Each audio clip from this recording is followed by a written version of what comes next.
Жауыннан кейін ауыл тып-тыныш болатын. Әлихан мен Зере ауыл шетіндегі ескі үйге жауыннан қашып кіргенде ешқайсысы бұл түнді ешқашан ұмытпайтынын білген жоқ. Зере күйеуінің інісі Әлиханды бұрыннан сыйлайтын, үндемейтін, тұйықтау жігіт еді. Бірақ ол күні бәрі басқаша еді. Күннің көзі батар-батпаста Зере сиыр сауып жатқан. Кенет аспан күркіреп нөсер құйды. Үйге жүгіріп кірмек болғанда етегі шылқылдап, көйлегі денесіне жабысып қалған. Су сорғалаған шашы иығынан төмен ағып, кірген бойда иығынан көйлегі сырғып кетті. «Кешір, мен сен деп ойлаған жоқпын», деді ыңғайсызданып тұрған қайын ағасына. «Мен де жаңа ғана кірдім», деп жауап берді Әлихан. Бірақ көзі Зеренің көзінен тайған жоқ. Сол сәтте бөлмеде іштей бір толқынды үн тұрды. Тыңдасаң үнсіздік, сезсең жүрек дүрсілі, ешкім сөйлемеді. Бірақ бәрі айтылып қойғандай болды. Жаурап қалған Зере көрпеге оранып төр бөлмеге кетті. Ал Әлихан от жақты. Күйеуі қалаға кеткен, үйде екеуі ғана. Тек оттың жарығы жанып тұр. «Киімдерім су болды, кешір», деді Зере ақырын ғана. «Қаласаң шешіп, оттың қасына жайып қой, мен теріс қарап отыра тұрам», деді Әлихан біртүрлі тұншыға сөйлеп. Зере біраз ойланды. Ол да адам, оның да сезімі, нәзік тұстары бар. Ақыры барлығын шешіп көрпенің астына тығылды. Бірақ ол қимылдаған сайын көрпе қозғалып, иығы мойны ашылып қала берді. Әлихан бұл көріністен көзін ала алмай отырды. «Қызық», деді Зәуре, даусы дірілдеп. «Не? Сен мені әйелің деп емес, басқа біреу деп елестетіп отырсың ба?» Бұл сұрақ Әлиханды дір еткізді. Не жауап берерін білмей қалды. «Жоқ», деді ақырын. «Бірақ сенің күйеуің менің інім. Ал мен тек келін ғанамын ба?» Көз қарастары түйісті. Оттың жарығы екеуінің жүзін жыпылықтатып жарықтандырып тұрды. Ешкім ештеңе айтпады. Бірақ тыныс алу, көзбен ұғысу, тербелген көрпе бәрі айтып жатты. Ішкі дауыс тоқта десе де екеуінің де көзі шегініссіз қатып қалған. Таң атқанда Зере тым ерте оянды. Қасында ешкім жоқ еді. Көрпе әлі жылу сақтап тұрған. Босағада Әлихан үнсіз отыр, терезеге қарап. «Сен бәрін түсіндің бе?» деді Зере, үні дірілдеп. «Иә, және ештеңе болмағанын да білем», деді ол. «Шынымен, біз бір ғана сәтке шекарада тұрдық, бірақ біз ештеңе істемедік. Иә, бірақ ішімізде бір-бірімізді шешіндіріп үлгердік». Зере үндемеді. Ол да білетін. Ол түні ешкімнің денесі тоғыспаса да, ойлар мен сезімдер шекарадан асып кеткен. Кейін бәрі бұрынғыдай болды. Бірақ ешқашан бұрынғыдай болмады. Зере мен Әлихан ешқашан бұл туралы сөйлеспеді. Бірақ біріне қараған сайын іштерінде өрт тұтанып кететін. Жауын жауған сайын Зеренің денесі тітіркеніп, сол түні есіне түсетін. Әлихан от жағып отырған сайын көз алдында көрпенің астындағы Зере елестейтін. Бұл құпия, бұл шекара, бұл ешқашан болмаған, бірақ ешқашан ұмытылмайтын бір түн болды. Бір аптадан кейін Зеренің күйеуі Нұржан қаладағы шаруаларын бітіріп үйге оралды. Бәрі бұрынғыдай арқа-жарқа қарсы алғаннан кейін дастархан, шай, жылы сөздер. Бірақ Зере бұрынғыдай емес еді. Ол күйеуінің жанында отырса да көзімен Әлиханды іздейтінін шығарды. Әлихан да онымен көз түйістірмеуге тырысты.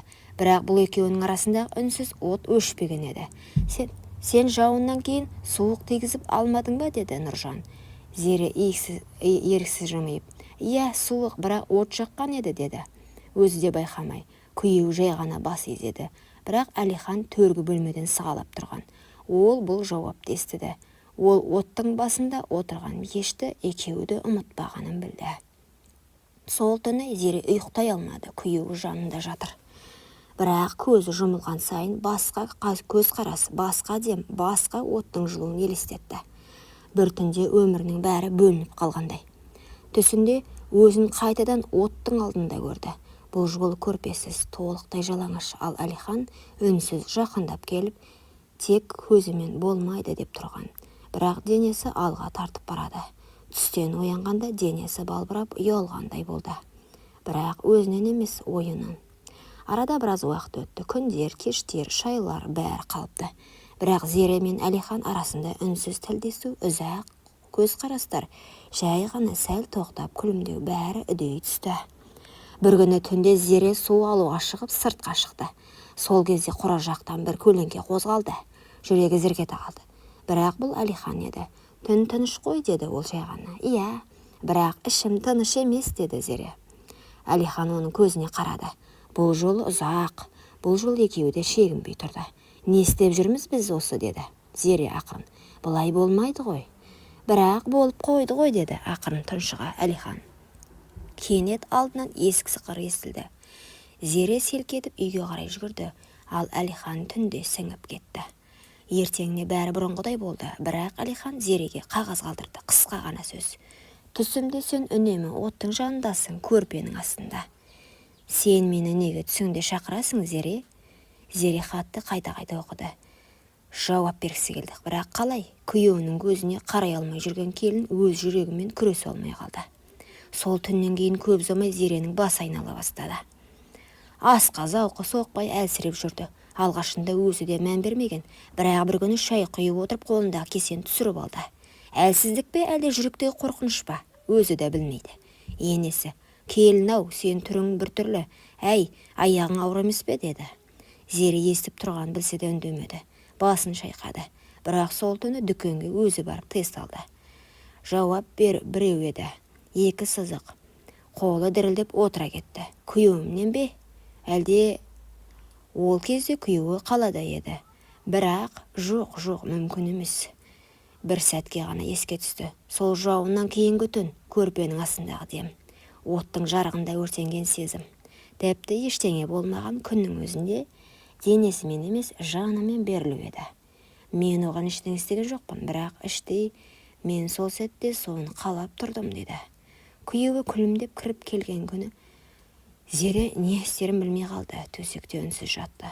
Күйеуі құшағына алғанда денесі емес, жаны қысылды. Бір кеште бәрі ұйықтап жатқанда Зере сыртқа шықты.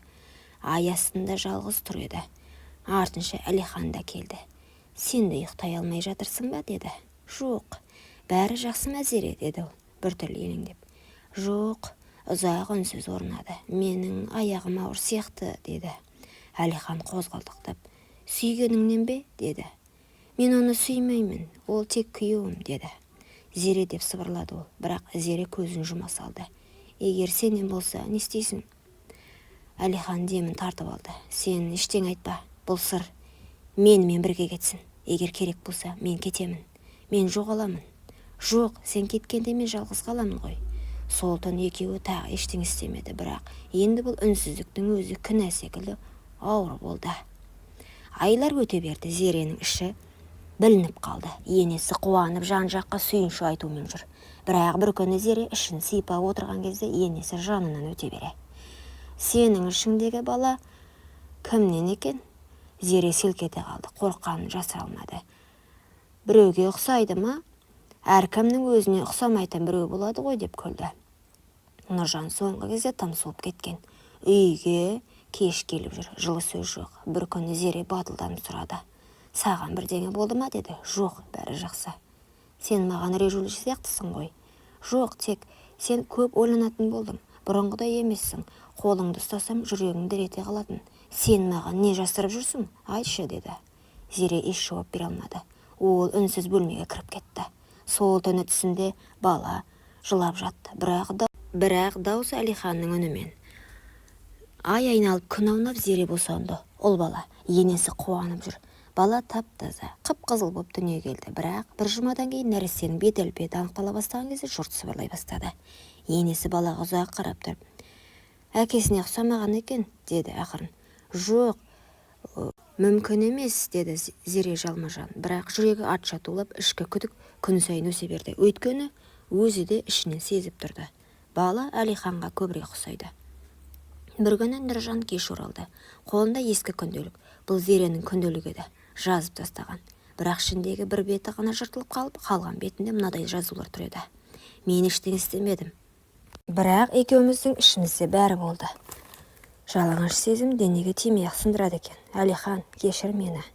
Нұржан көзіне тік қарап тұрып, мен бұл жазбаны оқымадым, бірақ сенің көзінде бәрі айтып тұр.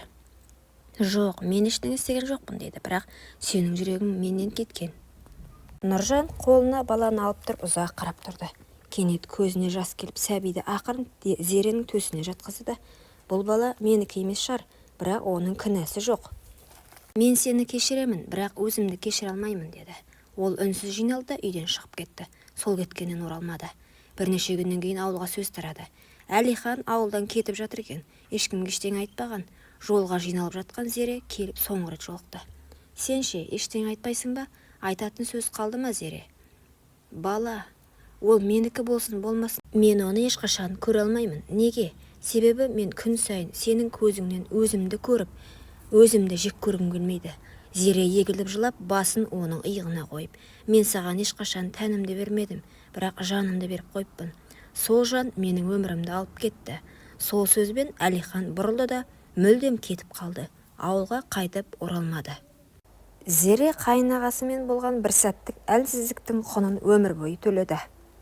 Нұржан сол кеткеннен қайта оралмады. Ауылда өсекке қалып, енесіне қарабет болды. Бірақ ол ешкімге шағынбады.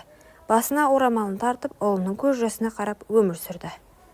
Бала күнәсіз еді, ал Зере сол күнәні жүрегінде көтеріп, жалғыз ана болып қалды. Құрметті оқырман, өмірден алынған шынайы оқиғаларды тыңдағыңыз келсе, менің арнама тіркеліп, лайк, комментарий жазып қолдап кетіңіздер. Келесі кездескенше.